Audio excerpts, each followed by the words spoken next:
زمینی باره بارم، زمینی گاهوارم، زمینی شیرخواریم، زمینی مادری من، وطن وطن وطن. کفی دو پای من تو را با بوسه میزند قدم، با بوسه میزند قلم، با بوسه میزند رقم. زمین مادری من، وطن وطن وطن. اگر کسم کسی توام، اگر خسم خسی توام. با پیل که دیده گردی تو، بر روی چشم مردی تو. زمین مادری من، وطن وطن وطن.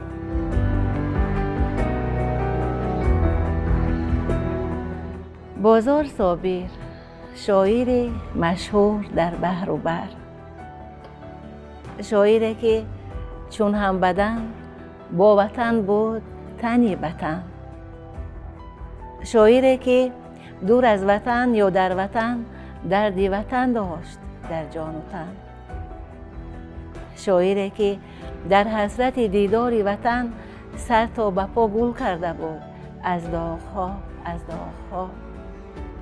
شاعری که از خاک وطن گوری پدر، گوری مادر، گوری فرزندهای پدر در دل شعرش ماند چون مزار لب جر.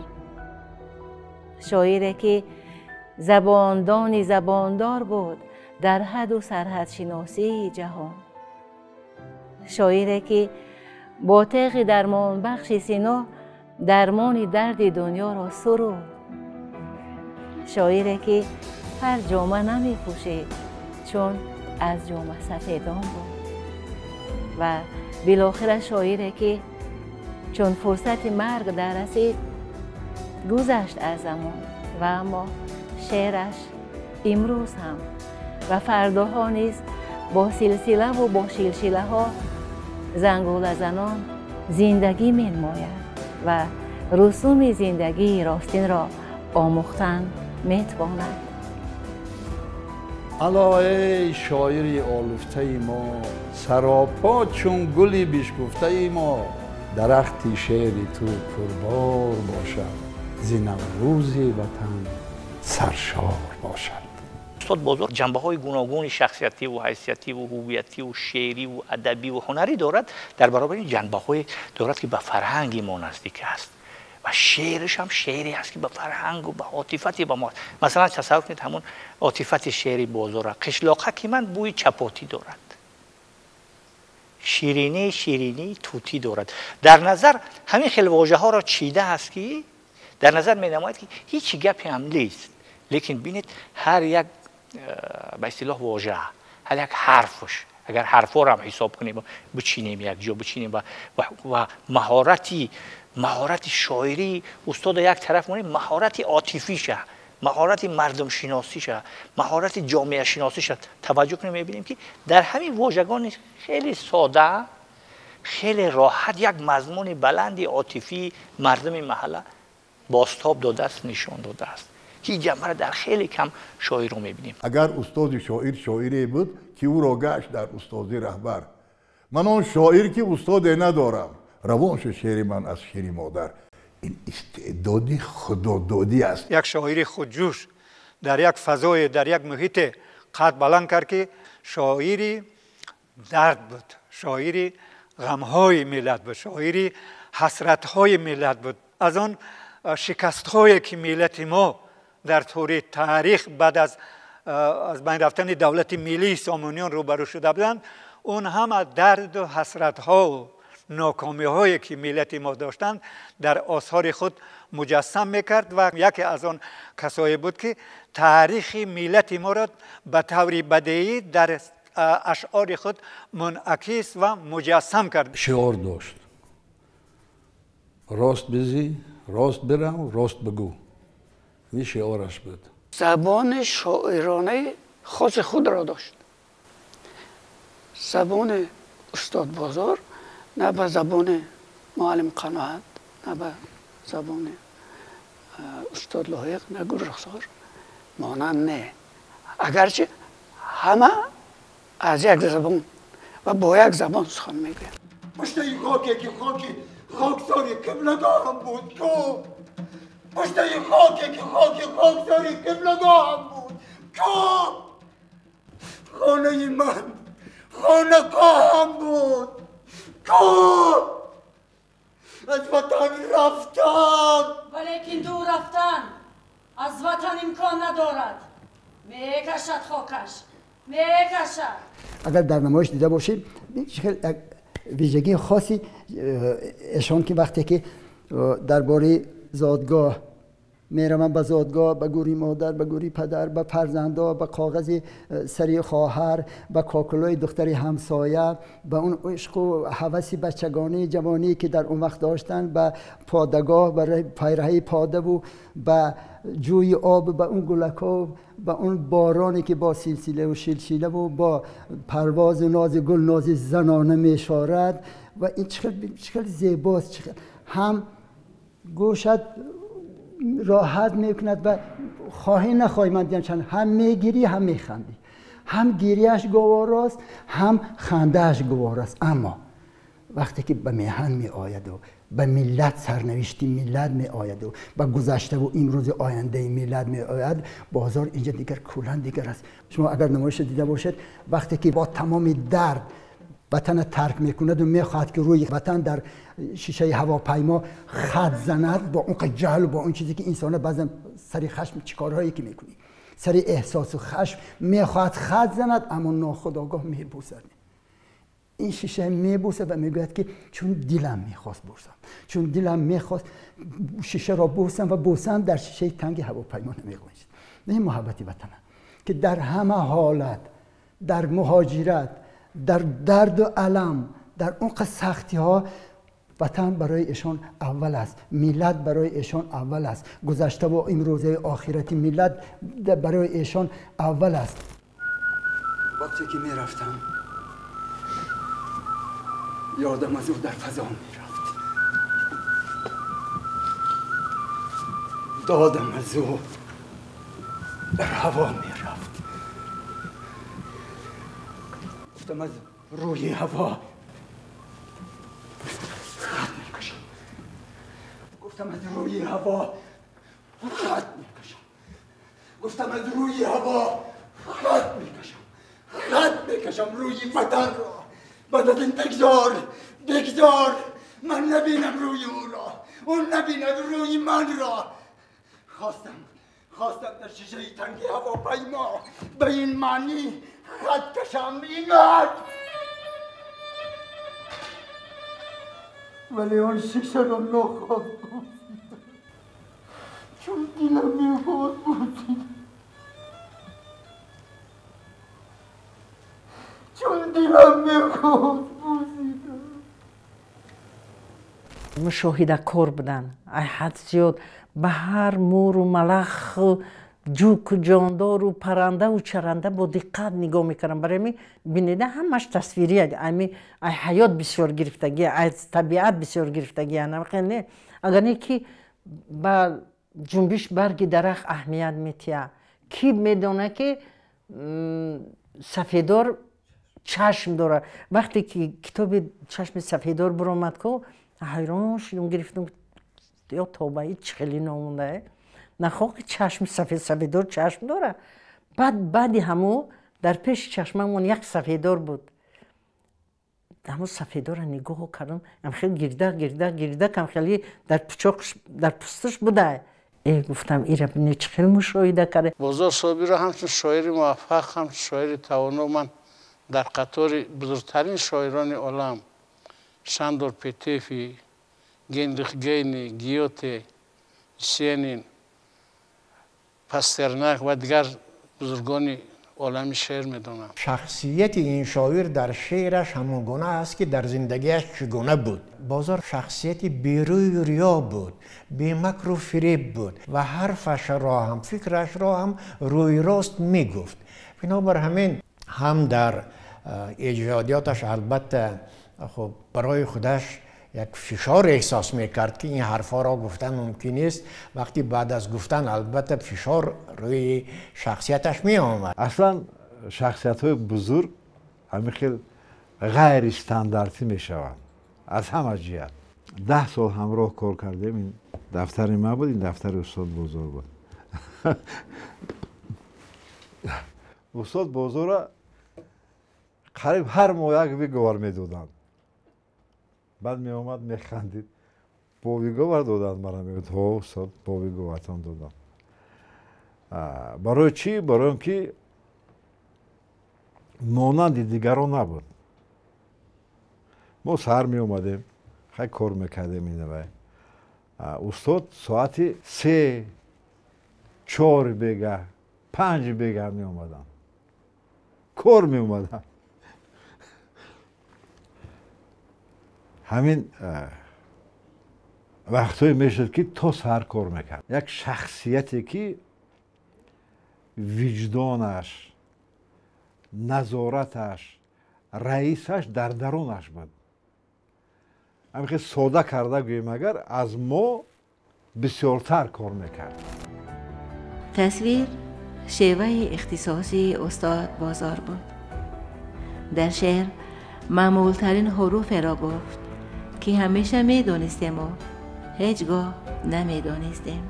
یعنی نمیدانستیم که آن را می شود چنین زیبا زبان بخشید و مصور کرد. با کلام ساده بی پیچ و خم و بی زینت و بی پیرایه، مثل نگاه طفل، نگاه دریا، نگاه آسمان، همه را تسخیر کرد استاد بازار، چون شاعر فطرتی و جوهری و ذاتی بود. اگر نادر نادرپور در ادبیات فارس تاجیک تصویرگری بزرگ عنوان گرفته باشد، با بازار صابر تصویرگری ماهر عنوان دارند. زیرا دانشمندان، شعرپژوهان، علی خصوص استاد شکوری در تحقیقات خود وقتی که درباره شعر بازار و لایق صحبت میکند، لایق را در مضمون آفرینی همچون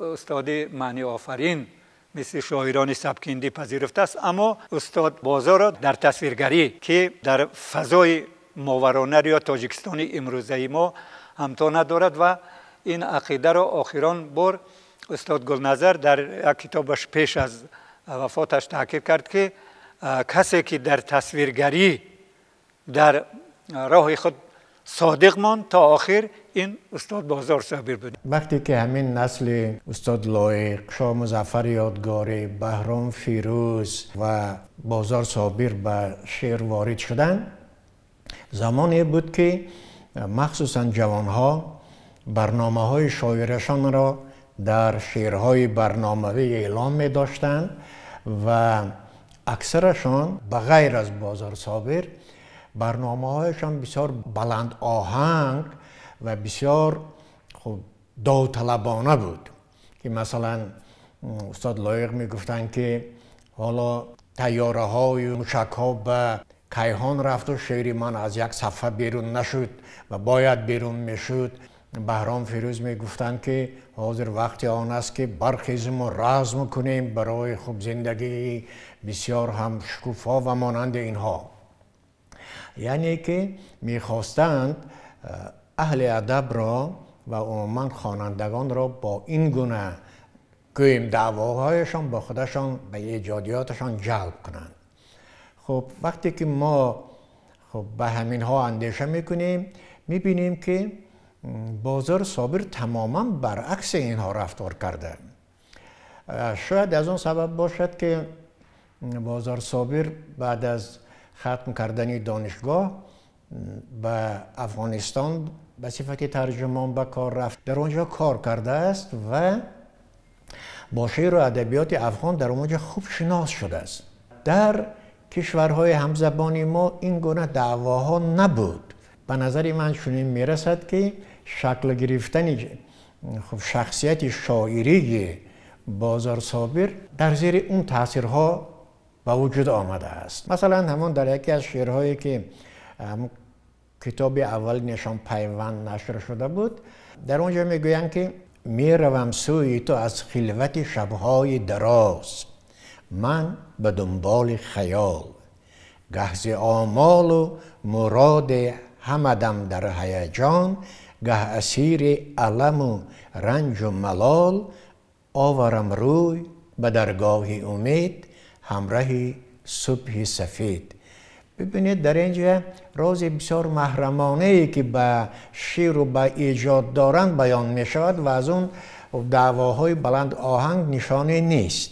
در اینجا دو عامل مهم است. اولش اینکه شخصیت خود شاعر که واقعا شخصیتش همین خیلی بود و مکتب ادبی که در اون تربیه گرفت و بعدا نیز آن را آموخت. بهترین شعرها رو میگفت بخشلت‌های خسرانه‌اش.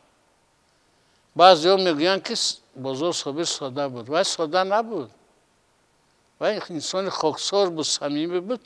در سادگی و یک دنیا هم خیلی تلاطم میکرد، دنیای شعر، و در همین سادگی او بود که در هر کجایی که بود او را احترام میکردند.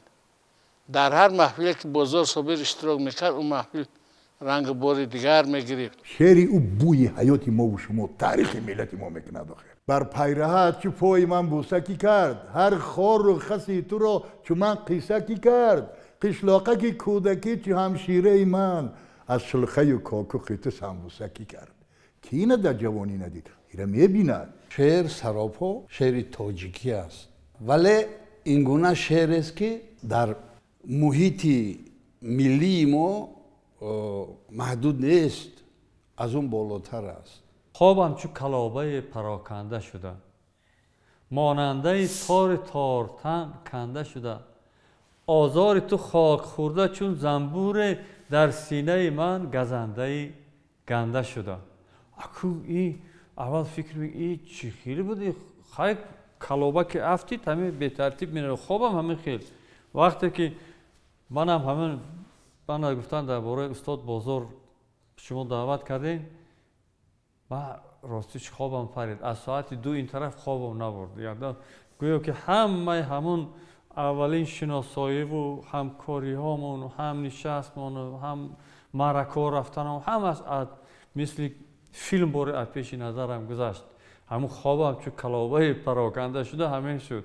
و نکو آزار تو خاک خورده چون زنبوری، این چی خیلی زنبور بوده است. این اگر بینید در قشلاق همین نگهساده و رهروای همون حولی با همین زنبوری زردک میگیم همین هیچه میکند. اگر کودکا بازی میکنند نه یک آدم قد بلند اگر گذارد میتواند که و یک گزد برای که خلل را میرسند. اکو تاجیکا عادت دارن که خاک میگیرن و با همین زنبور میپوشن برای همین هیچه همیده گفته همینجا گم شود. انا همین ما خودم خاطرم داد من چند بار گزیده است همین تا 20-25 متر من سر کردن همین گزیدگی است. اینه در شعر جو کردن اکو گفت آزار تو خاک خورده چون زنبوری، در سینه من گزنده گنده شده. من یک مصاحبه استاد بزرگم که نیمه دیمی سالهای 90 با سردبیر و مسئولین مجله کیان فرهنگی خونده بودم. بعد اونجا چندین نفر متخصصان ادبیات صحبت کردن در اطراف ادبیات. استاد بزرگ به صفت یک دانشمندی که از لحاظ فراگیری اینقدر دانشی فراگیر داشت که از ادبیات روس مثال میزند، از ادبیات اروپایی مثال میزند، از ادبیات امریکای لاتین مثال میزند، از ادبیات آسیای جنوب و شرقی مثال میزند. یک نفری که با فراگیری اینقدر دانش، مطالعه فراوان، ریزکاری های هنری، نه تنها ادبیات ملی، ادبیات گذشته ما، ادبیات کلاسیکی، ادبیات حوزه فارسی زبانان، بلکه بر ریزکاری های هنری ادبیات جهانی. من گفتم که ادبیات روس، ادبیات انگلیس، ادبیات حتی امریکای لاتین، اون چهره‌هایی که خیلی ما نمیشناختیم تا این روزا نمیدونیم. من همونجا حس افتخار در من بالا گرفت یک دانشمندی ما، یک شاعری ما، ولی این مثلا عالم ادبیاتشون یک شاعری هست که اینقدر فراگیر. بهار بود آمدم کابینه ندر اومده است، همون کاریدور هم که گشته ساده است.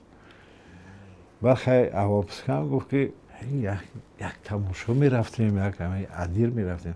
رفتیم گفتم منم دیگه کار نکردم استاد گرفتم رفتم همین طرفی شما برم تا نگاه میکن همینجا بیست خیلی همینجا ایستادم هیچ نگفت من دم رای ماشین برومد رفتم اون عدیر اون کود برومد رفت عدیر چی است؟ بخیر ترنم است خیلی نه خشک است نه تر است خیلی وقت گذشت ممکن 1 ساعت گذشت بعد گفتم آدم گوشو شد بعد برومدن رفتم که همون پالتوی فسانش خطی همون باید خوب کدام خیلی یونبوش کدگی بعد نگاه کنم همینجا خانه مورچه همون خانه مورچه را نگاه دارم 1 ساعت گه داده میکشاند گه توده میکند این خیلی واقعی بین من فرمانه استاد گفتم با چه خدمت کنم نگاه کردم 1 کاسه جرغات بشید بعد من فکر کردم همین قشلاق پیش یک خانه ایستادم یک بچه 10 ساله 12 ساله اونجا بازی داره که یک خانه تان نگفتم اوچه هم گفت اوچه فراد گفت داوید اوچه فراد که آمد اپا گفتم جرغات بیار گفتم کمتر نام بیار نگاه کن بازو را نگاه میکنم من را نگاه میکنم حوزی گفت داوید رفت خیلی 1 کاسه جرغات آورد نانی هم گردچه هم قشلاقی آورد یک خرک بوده اونجا همونجا شیشت من هم فراموش کرد بزرگ او کودکار هم فراموش کرد و زنک هم فراموش کرد بهار هم فراموش کرد او خانه مورچه هم فراموش کرد همون جرغات هم قناع قدی خوند بعد گشت مرا نگاه کرد بسیار نسیش نه استاد چه خدمت کنم گفتم تمام همه ساعت روش گشت همه خیلی انسانی نازنین انسانی حقیقتا زیبا قد قامت چشم ابرو سخن چرا استاد بازار همه دوست داشتن به محل یعنی در وجود وی محل بازی نبود و این یکی از مخصوصیت‌های بزرگترین نهادی وی است و همین چیز با ایجادات خودم اثبات کرد و با رفتارش هم اثبات کرد. وقتی که شاعر با طبیعت پیوندی بسیار عمیق و همه جانبه داشته باشد وقتی که صحبت میکند درباره مسائل های اجتماعی نیز در همون زمینه شعر میگوید که زمینه شعرش بسیار تازه و پرتراوت می شود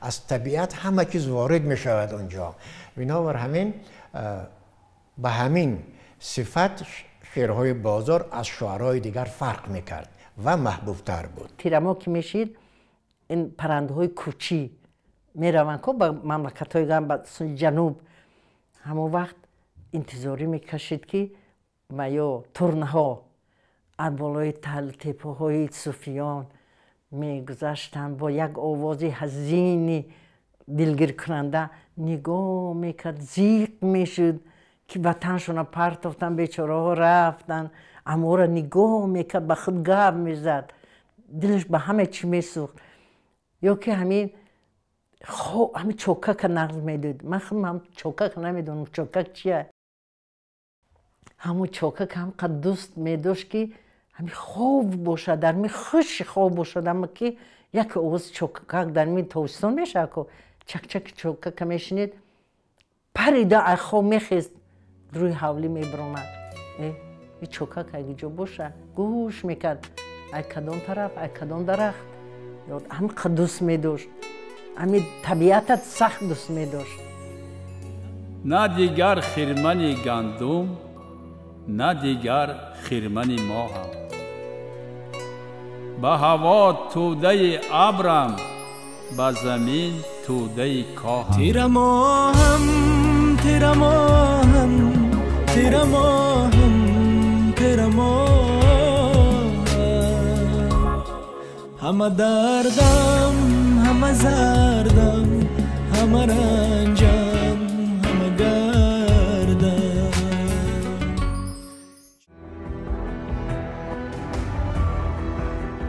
چی بسا زمینی و زیبا، چی بسا صمیمی و روشن، شعر استاد بازار با خواننده حرف میزند.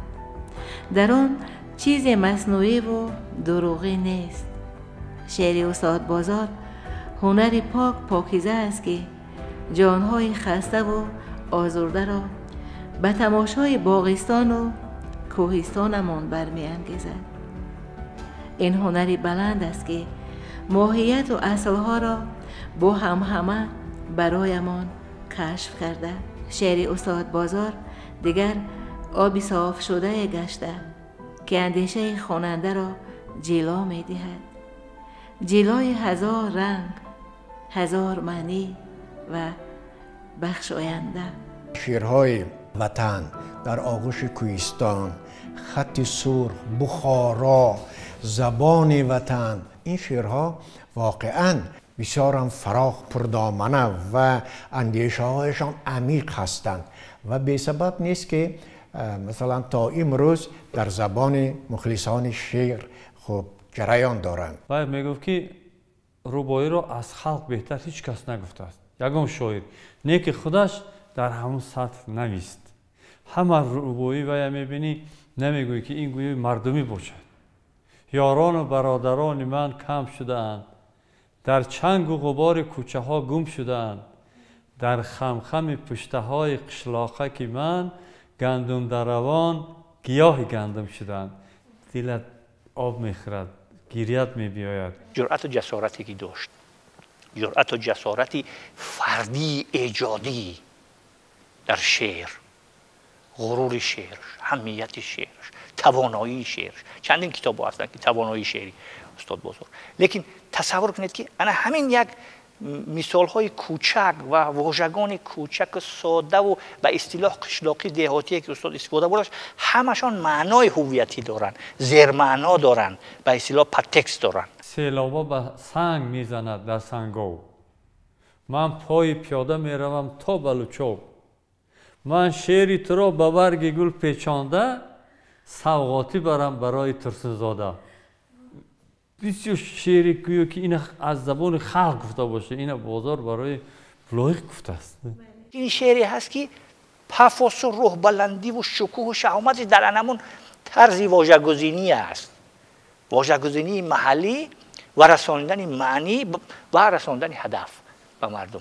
وای تنها برای آبرز و مثلا تشبیه و استعاره به طبیعت روی نمی آورد، بلکه طبیعت یک محیطی است که در اونجا به کمال رسیده است. این عمیق‌تر و پهناورتر، فراختر و گسترده‌تر است در آثار بازار صابر وجود طبیعت. میگوید که دوام شرشیر برگ علف هاست، یجای و حرف من در شعر آزاد، غزلهای مرا در شب دروها، منو شباده ها کردیم ایجاد.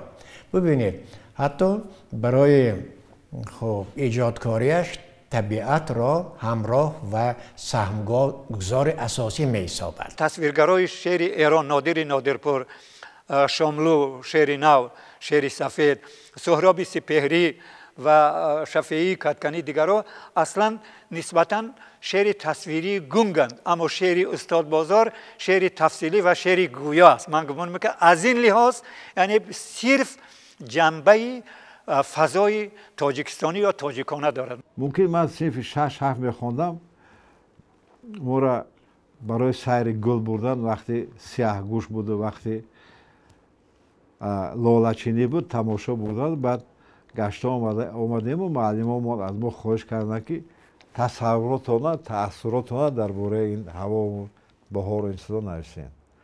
بعد من خیلی شعر نوشتم که باران است و این است و گل است و سیاه‌گوش است و دیگر است و همه اینها در کجا میشوند؟ در کوه میشود، در پشته میشود. همون کوه پشته را در همین جایی که ما زندگی میکنیم در همینجا ادیر میگن. این ادیر من هر چند کردم در شعر آوردن نتونستم. آوردم معلم گفت که این کلمه در ادبیات نیست. بازار اینم در سن سال کمالات شاعری بود این کلمه را وارد کرد. با مانند همین ما مثلا در بین مردم میرفتیم، من همین درزای علف هست در بالای میبرامدیم، سخن میکردیم در مکتب، در پرتای طلبهش. این ما گفتن هیچ کس نگفت، بزرگ گفت میبرد از پرتای مکتب. در شهر تاجیکی کدام گازتی بر اگر این چیزا چوب نمیکنند، میگن که این پرتای کلمه روسی است. زور است که شعر بزرگ سر زبان ها شد را با شعرم درباره جناب عالی مقامات عالی دولت میبرد از پرتای مکتب، میبرد از درزای دهقان. سخنش چنان توب چنان پخته میگفت که کیفیت میبردی. غیر تو در این شهر کسی شیر بدن نیست، غیر تو در این شهر همه شیر فروشند. از خود به خبر باش که این شیر فروشان در شیر گوارای تنت آب نریزند. و وقتی که وطن رو وصف میکرد نمیگو که من وطن رو دوست میدارم، بلکه منظره های وطن رو در دل ما جا میکرد. هر کجا که سنگ دیدم دست بردم بر سرش، گفتم او را از بدخشان کندند، طفل شیرخواری مرا از بند بیستان کندند. این قدرت، این توانایی نه در هر شاعر است. هر یک شعری او را محاکمه میکردن، هر یک شعری او را منقدان تقریض مینویستند. شعر زبان مادریش نه چقدر بردن در سکه و محاکمه کردن. قامت کوتاه منقد میگوی و چشم تنگی خیلی میگوی گفته چقدر محاکمه میکرد. بیچاره اکم میلرزید از همون شعرهایی که میگو، با میگفت مرا فیرون میکنم، با فیرون میکنم. با همونجا میگه که من تگمه صدایم در پشت این در تنگ هر چند که میفشارم اونقدر زنگ در حقیقت نیکی وی بود، نوترس بود، ارادهش مستقیم. جسارت شاعرانه خود را داشت، هم در پیکره سازی شاعرانه، یعنی در شعر، هم در معنی و هم در زندگی خودش و در زندگی جمهوری.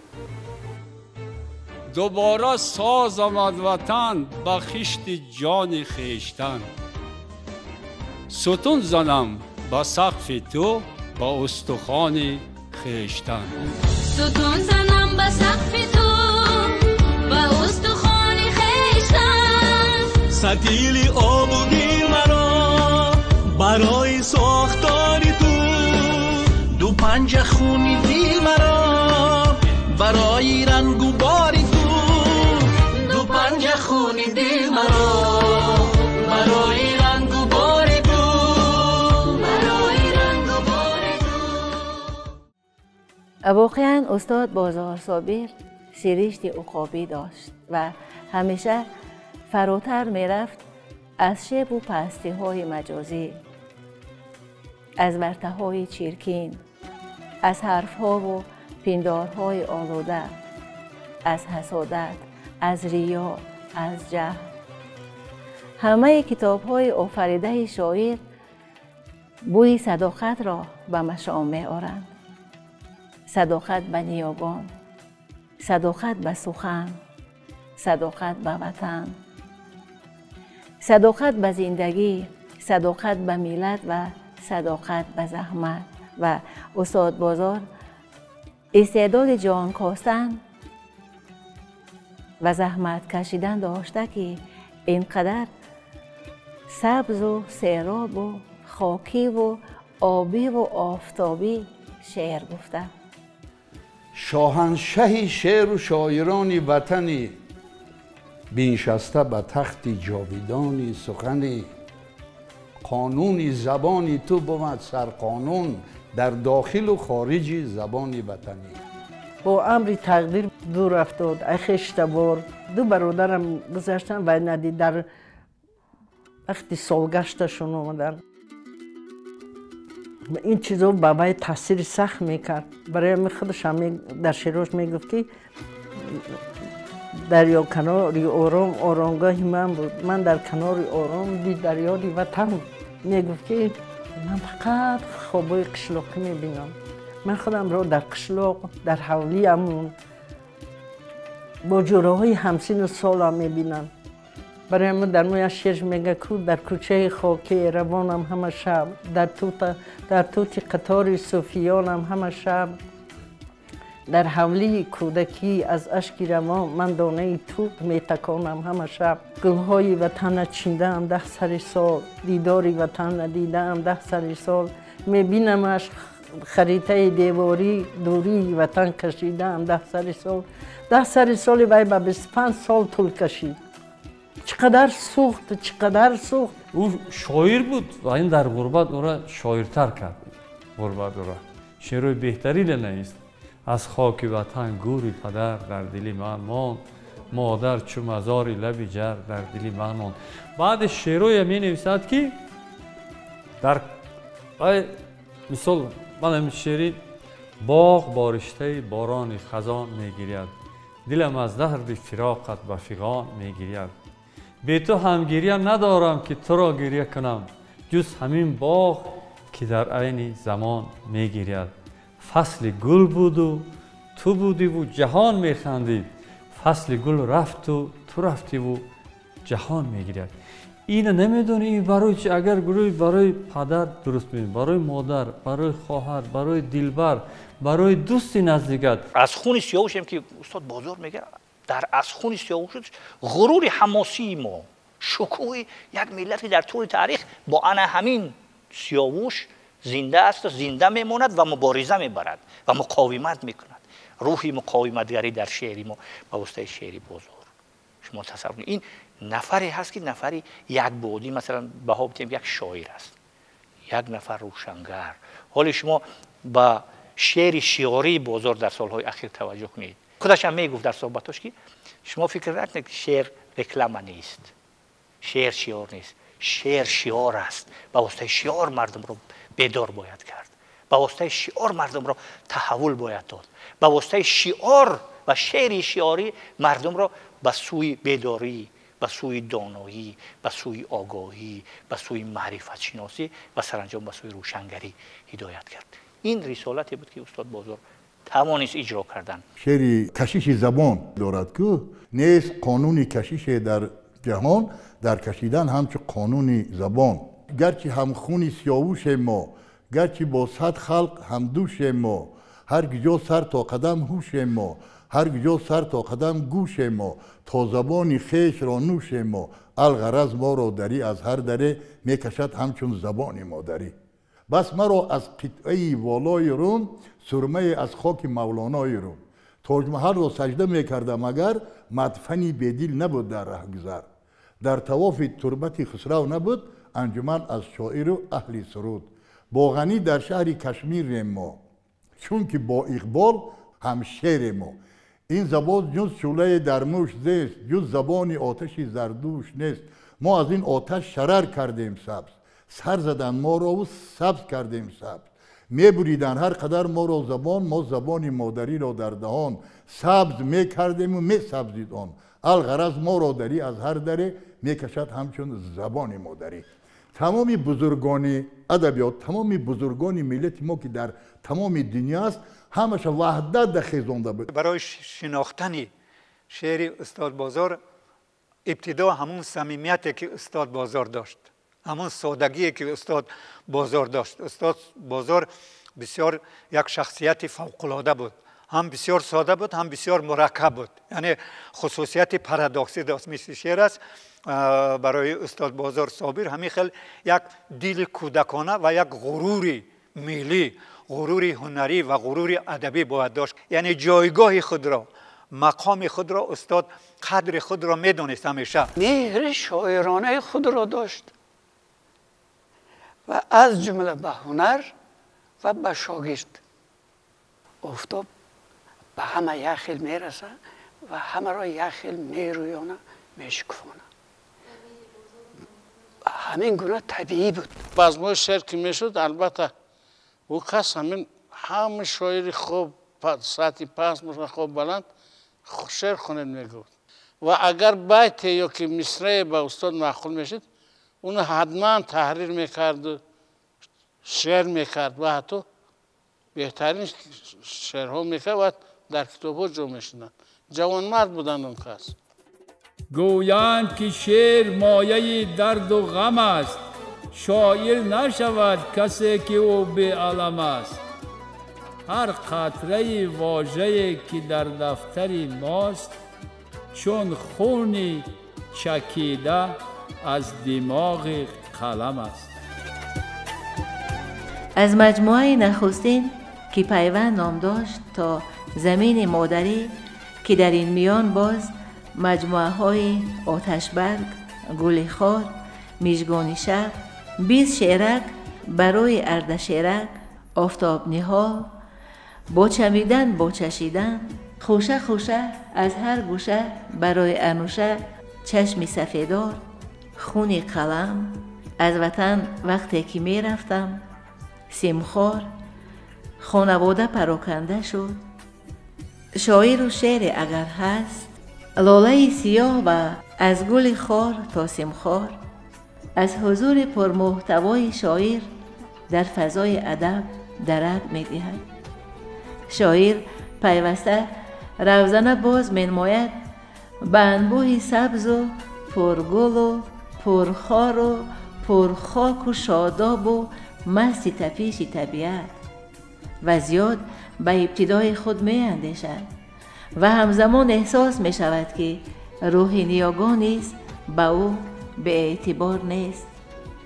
در آثار استاد بازار، رودکی، فردوسی، سینا و عنصری، ناصر خسرو، خیام و مسعود سعد، ادیب صابر و مولانای بلخ، سعدی و حافظ، کلیم و صایب و غنی، کمال و شاهین و عرفی، احمد دانش و حیرت و هلالی و حاطفی سرآمدان شعر و ادب ملی زیاد یاد می شود و بدین شیوه از جبر تاریخ، از سوختن و ساختنهای کشور و ملت سخن می راند، دلیل می آورد، هشدار می دهد با بیان ساده و آزاده تاجیکی و باید اقرار کرد که با این سادگی سخن گفتن و اندیشه های معظم و محتشم را آینه داری کردن کاری آسان نیست و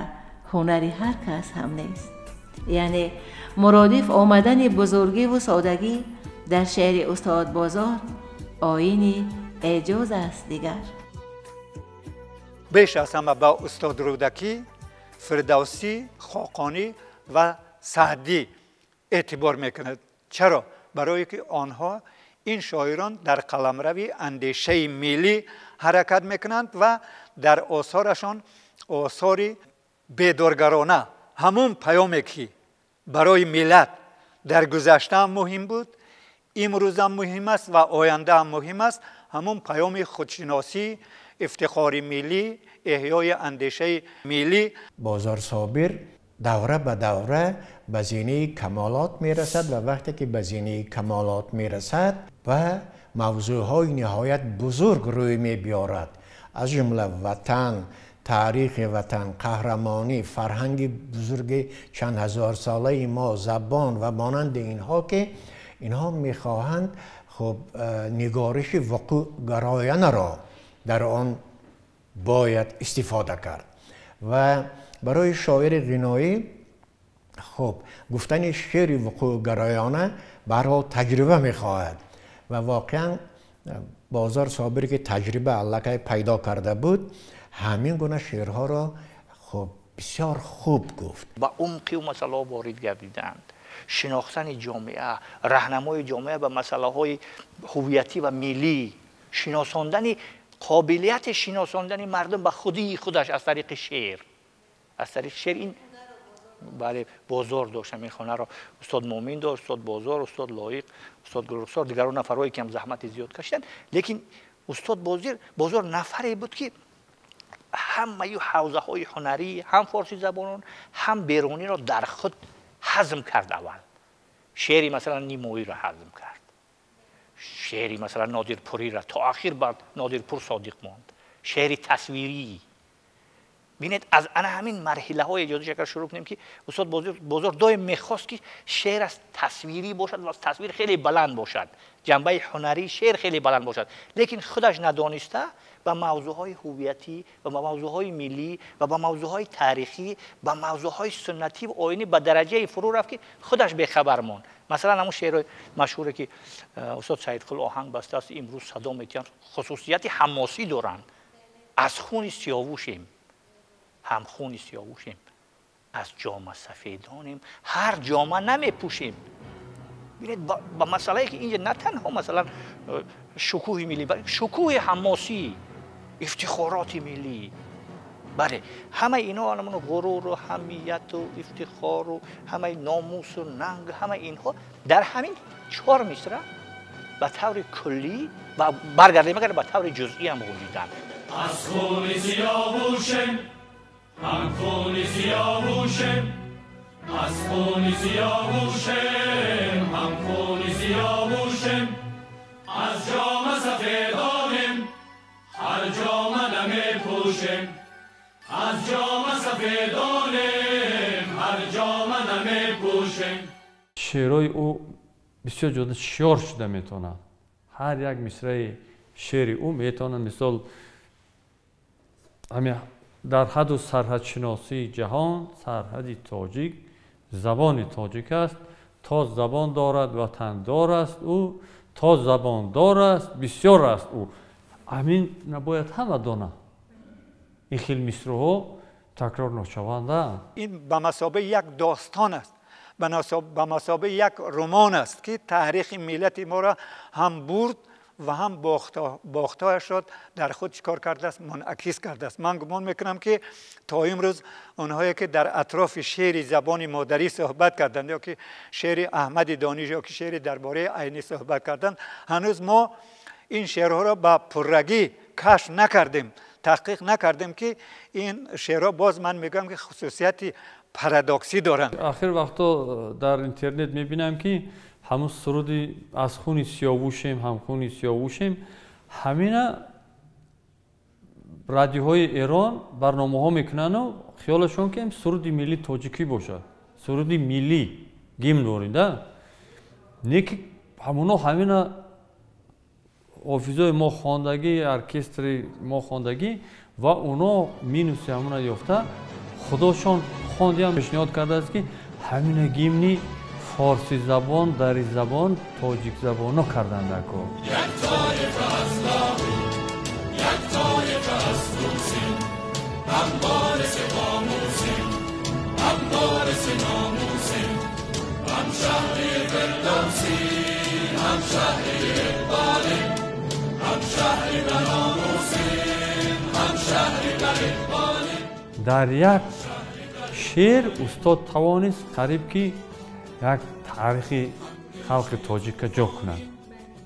هر یک نامش از خون سیاوشیم، هم خون سیاوشیم، از جام سفیدانیم که از جام هم سال اوستاییم، هم آتش زردوشتیم، همه همینا را جمع کرده. من این سرود ما مخصوص خودش از نام ما گفته است. شعر هم نه تنها بیان احساس بلکه بیان فکر است، بیان دانش است، بیان آگاهی است، بیان حیثیت هویت یک نفر است که بله اون نفری است که توانست که همین کمبودی های ما، کاستی های ما، مشکلات ما، درماندگی های ما، عقب ماندگی های ما، وابستگی های ما با واسطه یک مصرع، با واسطه یک مصرع نشان داد و در نوبت خود بزرگی و شهامت نشان داد که شما از خون سیاوشه، از جامه سفیدانه، هر جامعه دیگر را نپوشه که شما را با همین جامعه میشناسن، با جامعه سفید میشناسن. و اگر جامعه سیاه کردی، جامعه سبز کردی، جامعه دیگر کردی، تو در این رنگارنگی ها خودت هم میبازی، در آینه رنگ ها میبازی و با همین رنگی سفید که رنگ قدیمه ما، تصور کنید از جامعه سفیدانه، یعنی خودی یک رمزی سفیدی را اگر گیریم، یک جامعه را هم گیریم، اینقدر معنی ها و رمز ها و سیمبولیک شعری هست که در اونجا میتوان هزارها هزار معنی دیگر به منفعت دولت و ملت و خلق جامعه تاجیک از اونجا بروز کرد، بیرون کشید و به مردم رساند که بازار انا این هدف ها رو پیگیری میکرد. وقتی که شعر میخونید حتما پیش نظرتون اون گفته های اون زنده میشوند مثل یک تصویری زنده پیدا میشوند پیش نظر خواننده. همین دو شعر دارد تیغ سینا زبان مادری. اگر 5-6 لفظ دنیا قطعه همیره و زبانهای خارجی کنیم پیشکش مردم کنیم، مردم برای همین بازار شده آمده همین سرزمین را زیارت میکنند. این آن هر کجا دعوای سینا میکنند تا به بام شهرت عالم گذارند نردبان. لیک سینا آنقدر این بام را برداشته است، این آن کی میتواند نردبان ماند مرا. از ازل داروی تاجی ریشه خار از تو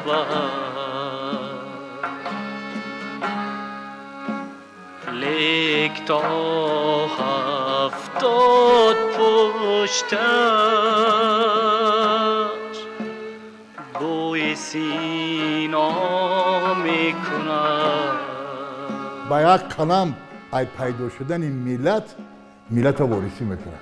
با قلم تیغ جان بخشای سینا روی دنیا رو گیری. تیغ جان بخشای سینا روی دنیا رو گیری.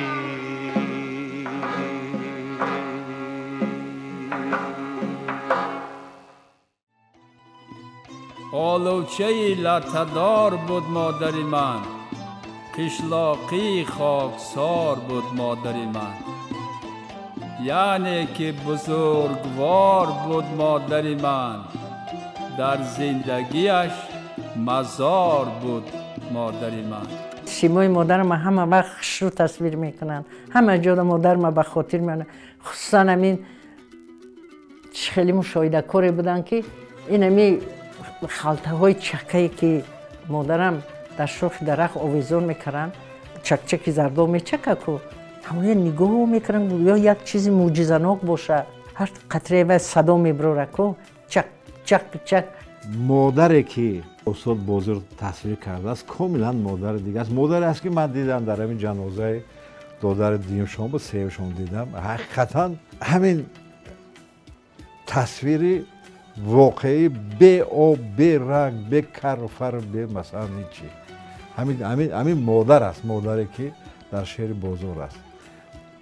پدر همو خیر، برادر همو خیر و اون احساسایی که بسیار ساده و بسیار پوزکنده در وقتهای مثلا مسافریش غریبیاش بودن درباره اوناش گپ زدن نمیشه، چون که واقعا بسیار دردناک هستند. نظام قاسم شاعر خلقی تاجیکستان دو کوهن گفت ایشان را که پهلوی هم ایستاده شکوه تصور ناپذیر را افاده می کنند و فتحشان تنها از راه بلندی طبع و نظر و همت ممکن است. دو صحرایان گفت ایشان را که همدیگر را ادامه داده و تا افقها رفتند و در آغوششان به منزل رسیدن به پهنای طبع و نظر و همت امکان ندارد. واقعا دو دریایند، این دو چهره سرشناس و چهره ارشد ملت که پرتوغیان و خروشان به هم آمده و بحر پرگوهر شدند و سیر آن کردن و دردانه دلخواه بحر به کف به ساحلش رسیدن به عمق طبع و نظر و همت دست نخواهد داد. عجب همروانی پرحکمت و تأثیر گذاره. سر تا قدم شکوفته در کورپای تو، سر تا قدم شکوفته در کورپای تو. برای من فضای شعر خیلی خالی ماند بعد استاد بازرگ صابری، برای که من از شعر وی هم غذای معنوی میگرفتم، هم الهام میگرفتم، هم از صحبتش، هم از چهرهش، هم از گشتش، هم از آدم و آدمگری و هم خاکساری و هم خیرتش سراپا معنی بود. دلی بسیار حساس داشت. وقتی که بعد دعوتی پیشوای ملت از غربت به آمد چند روز در خانه‌های خویش تبارش و یارو دوستاش خواب کردم و خانه من آمد. یک روز بالای کد داشتیم ماه می بود. بعد میگه که حولید من معقول شد. نه خواب میکنم چی میکنم؟ من این گلای زیبا داری، خیلی فواره خوب داری، سحرا قمری ها بسیار خوب میخونن، یک کمبودی داره. با چی کمبودی؟ در حولی آواز چیرچیرک نیست. چیرچیرک اگر از فیض آباد آوردن در کار. وای سراپا اگر چند سالی هم در غربت که نبود، خیال میکنم جسماً اون در اونجا بود. روحاً دلش همش در تاجیکستان بود. با نشانی که از شما دارم از جهان به نشان نخواهم رفت.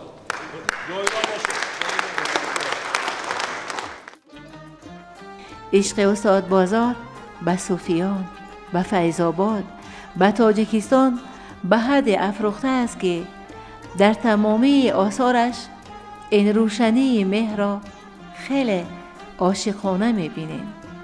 بازار صابر با چشم و دل جهان بین و نهان بین چون جغرافیدانی به همتا نام شهر و دریا و کوه و دولت و ممالک بسیار را ذکر کرده، اما مسافرت واقعی و سلوک باطنی وقتی یک سمت می شوند چه اعجازهای پدید نآوردند. من در تن کودکی فرو رفته خود را تگ توت پخته می بینم. در جاله توت و توت بارانش یک مشت یتیمی خفته می بینم. ما دو دختر بودیم و 5 تا پسر. او وقتا مکتب‌های میانه خیلی کم بود که معلومات میانه پرگیری. پدرم خودشون هم آدمی وی بودن، معرفت پرور. اولین شفیارایی که برو آمدن کو حسن عراقش میدیدن. پدرم اولین شفیار بود. در همون دوره شفیاریش میگذره. مادرم میگفت که پدرت از سرای کمر به کلو بار میبرد، یعنی همین دل رست کار میکردن. یه هفته بیمار شدن گذشتن. هم وقت من 6 ماه بودم. همه وقت میگفتم که اوچه من ستاره بانوی و پدرم که پدر ابو علی بن سینا وای بود، کارکن مالیه بود که ستاره بانو آدمی با خط با سواد بود، خطی بچهش کار میکرد. اما مادر من حرف لاتونی با خبر بود، خواندگی بود. در دوره محو بیسوادی میگفت که کودکا رو میخواباندم و درس میرفتم. بعد ما امتحان سپاریده، من همه پیش قدم برآمدم و یک لباس من هدیه گرفتم. واه گفتم همه زنهای پیش قدم، یعنی ذهنشان تیز بوده. من خیلی ما یتیمای نیم گرسنه و نیم سیرم بودیم، محبت به کتاب داشتیم، به خواندن داشتیم. در خانه من همی ایلوی رفت میسازن کن، همی خیلی ایلو سوختگی تاقچه میگن. اما انا موجوده کتاب های درسی یک طرف بود، کتاب های بدیهی در طرف دیگر. وقتی که اکام از این اینترنت ها میرفتن روزای این دمگیری، روزای این تعطیل تابستانه، همه خانه ما یک محفل ادبی بود. باور کنید در مو شعرهای اکم هم هست که یک صرفه کلان داشتیم، یک توتی بدانه. در مو صرفه گرد اطرافش مادرم با زیبایی را دوست می داشت، ریحان و گل و کیمچی ها میشنون، همه میشتیم، بوی معطری همون چیزا میزد.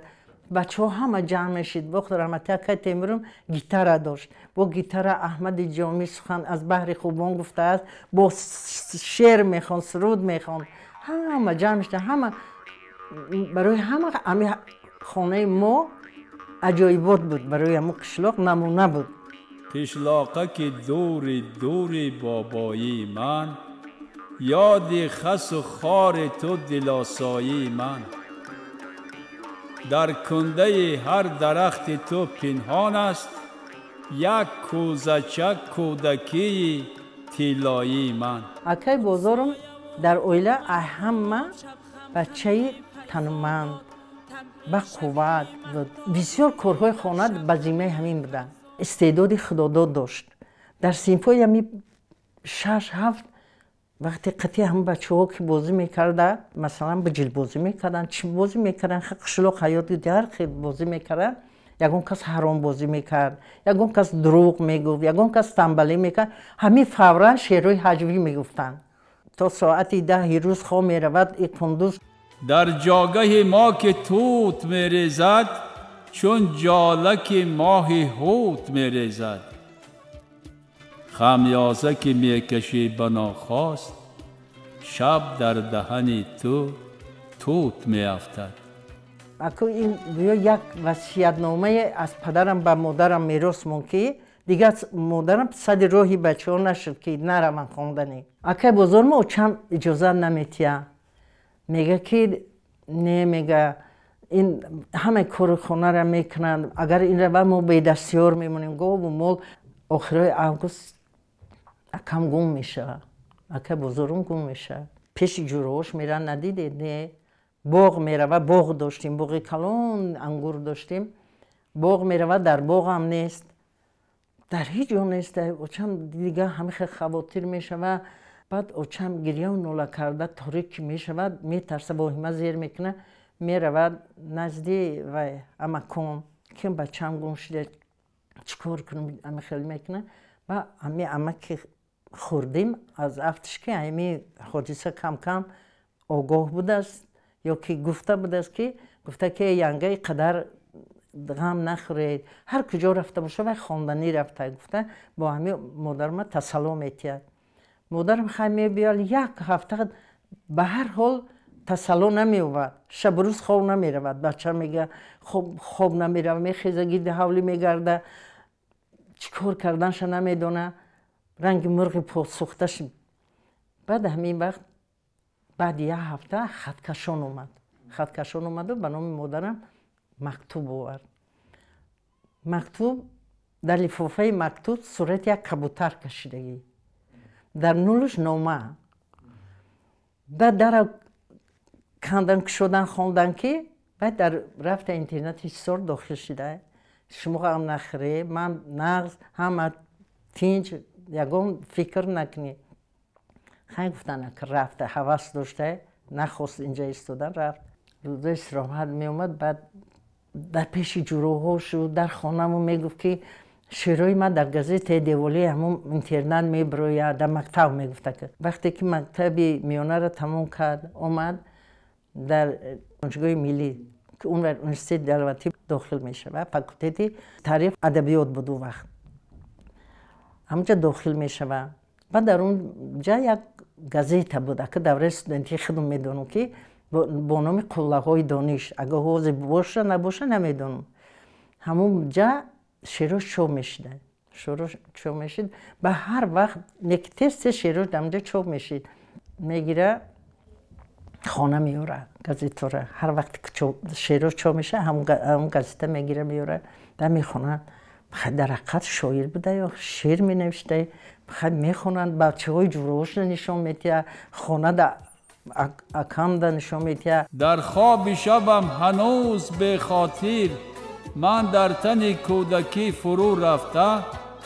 خود را تگ توت پخته میبینم در جاله توت و تود بارانش یک مشت یتیم خفته میبینم دادر به بغل گرفته دادر را خواهر به بغل گرفته خواهر را شادرمان غفور مجدوره دوست میدو شعرشه بعد کتابچوی هوای میبرموده ما میده بودیم بخونه شعر دوستک داره و از روی افسانه خلقی داره که با هم چند شعرشه میفته که از یاد کنی همه محبت داشت به شعرهای غفور مجدو که بعد وقتی که من مثلا یونیورسیته داخل شدم و خواندم و از شعر با خبر شدم و غفور مجدو که دانش دونستم و بعد گفتم ای من که این حیات سختی غفور میرزا به حیات زندگی ما خیلی موافق بوده که من اینقدر محبت داشته به شعرهای این چقدر زندگی هوایان سخت با خواهرکش در خانه های مردم خیش تبار گفتم این برای همین زندگی سختی شاعر بعد زندگی ما مانند بوده که برادرم اقدر محبت داشته به این با امر تقدیر بود با چی بود مهر و محبت که حالم در آرامگاه لوچاب رو برای غفار مرزا بیشونه قبرشون اکم آدمی مهربان بودن در زندگی به همه مهربان بودن خصوصا همین خدا رحمتی اکای تیمور من همین دوست دانش دوست می داشت پیش همه و علم دوست می داشت برای همین اینکه به نهایت با سواد بود همین خیال میکرد که خاربه بالای سرش بار کنه که سر ایده آسیب نرسه همین احتیاط میکرد وقتی خودش اویلدار میشید تویشید اکای بزرگم در افغانستان 1 سال بود بعد اومد تویشید همونجا یک متا آورد برای شیم کستومی شهیش اگه باید خودش میدوخته میپوشیدن نکرده میکاره آورده به اکم داد گفت که تو زیبی این داری گفت نه من این میگه که آخه تو شه میشی من شه نمیشم که برای چی من نمیتیم نه رفت بردش در اتلیه که جای بچه نوی دوخت گفت که تو اکا در توی من برنده میشی سوخت اکم در اکا و پروفسور تیمور صابیرف گفته شعر داره که به همونجا میگه که تا رسد بوی و از باد گرفتم رهی باد به بوی او آمد از فیض به من از فیض آباد گفتم این باد چی میدونی تو از دادر من خاک زد بر سری من باد گذشت از سری من کو خواهرکان خانه روبم کو 100 سال دراز خانه نارفته کو دادرکان خانبانم کو 100 سال دراز خانه به صاحب کو مادرک صغیربانم کو 100 سال دراز دیگ ناشسته دیگ و طبقش برگ ناشسته در شاخ چنار خلطه مهتاب از خلطه سینه می چکد زرداب استاد بزرگ در یک جا میگوید که شعر و عنصرهای شعری قافیه و ردیف و تشبیه و استعاره اینا شعر نمیکنن شعر رو میگن شگرفی و شگفتی اندیشه شعر میکنند و استاد بزرگم کوشش کرد که شعر شگرف و شگفت گوید که مردم از اون شعر برای خود بله بنابراین جای استاد بزرگ خالی است و باور داریم که تا تاجیک است و تا ملتی پرشکوه و ملتی توانا و پرغرور هست بازار هم میماند تنقیدهای بازار هم میماند هر یک تنقید انتقادی که استاد بزرگ کرده است به شعر ما به ادبیات ما به فرهنگ ما و سرانجام به خودش برای ما مثل دارو خدمت میکنن مثل دوایی هستن که ما از اون زاویه از اون روزنه به فرهنگ خودمون به مدنیت خودمون به افکار خودمون به اندیشه خودمون به مشکلات و نقصانهای خودمون به کاستیهای خودمون توجه کنیم و اونها رو مرحله به مرحله حل و فصل نماییم تا اینکه بازارهای دیگر به صحنه ادبیات و به صحنه فرهنگ و به صحنه روشنگری ملی بیایم. من باور کامل دارم که بهترین شعرهایش البته از عصر به عصر میگذرد و واقعا هم حتی محبت امروزه مردم هم میتواند به این گواه باشد زیرا که امروز که مردم دوست میدارند فردا هم دوست خواهد داشت. خوانندگان عزیز میدانند که استاد بازار اصلا شاعر پرگو نبود شاعر کمگو بود پخته میگفت اما آثار خودش را همیشه از نگاه تنقیدی به آثار خود نزدیک میشد همیشه شعرهایش را اختصار میکرد حتی در مجموعه های آخرینش که خودش از شاهکاری های خود میداند در 2 مجموعه واپسینش بعضی شعرها را به درجه اختصار کرده است که از شعرهای 10-15 بیت 1 بیت مانده ما حق نداریم که اون شعرها را اگرچه خودی استاد صرف نظر کردند اون شعرها شعرهای بسیار ماندگارند شعرهای جاویدانی اند و این اشعار عموما اشعار بازار صابر منتظر منتقدان شعرشناس است. علامه شعر تاجیکی رفت دریغ، هنگامه شعر تاجیکی رفت دریغ، از بحر حمایه وطن در حلقش حلنامه شعر تاجیکی رفت دریغ. رفتن و باز نامدن باید زیاب آموختن. سوزش لخت جگر را از کباب آموختن. از سری دنیا گذشتن کاری هر بدرد نیست. باید این همت بلندی ز آفتاب آموختن. بازار صابر یک افتاده بود، یک جلوه کرد، یک جلا کرد، رفت جلوه و جلاش تا آخری که دنیا هست میماند. هم در پندار، هم در گفتار و هم در کردار.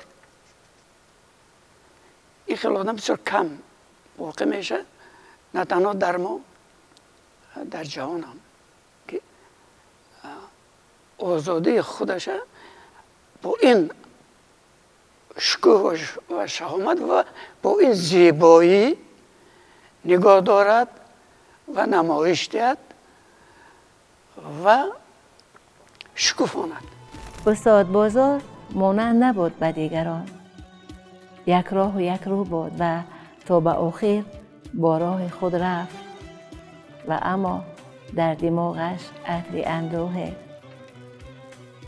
دیگر بازار صابر با نبوغ بی‌غروبش فارغ از قیل و قالهای روزگار در چکادهای شعر و سخن آشیانی ها و همیشه عروج میکند. عروج میکند به فرازهای زیبای نامسخر، به قله های مغرور خورشید کله، به امروزهای فروزانفر، به فرداهای شادی گستر. یعنی عروج میکند به بلندی روح انسان ها و از همان منبر آفتابی ندای پاک شاعر امروز و فردا و همیشه دیگر طبل بیداری خواهد زد برای این ملت. چقدر آمدن پرتأثیره و چقدر رفتن پرمحتواه. گر بمیرم همچو فردوسی مرا در مزار خلق نگذارند و لک شعر در حلقم بمیرم شاعر خلقم بمیرم. شاعران را مسپارید نبوسیده بخواب، شاعران را مسپارید نبوسیده بخواب، شاعران را مسپارید نبوسیده بخواب.